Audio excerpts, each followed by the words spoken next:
Por microplásticos. Se llama microplástico cuando son menos de 5 milímetros. Vienen normalmente se ha visto que el 80% del plástico que llega al océano viene...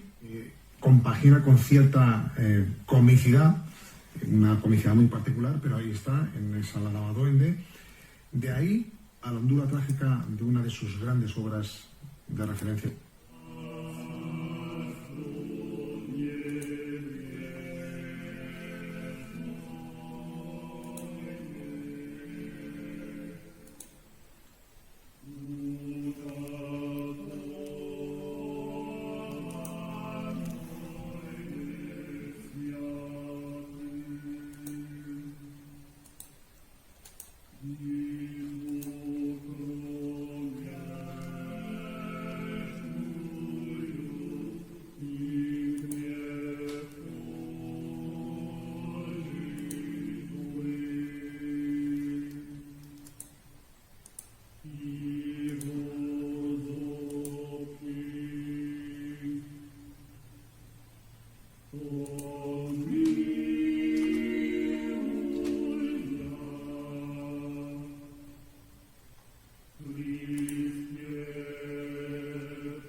Yeah.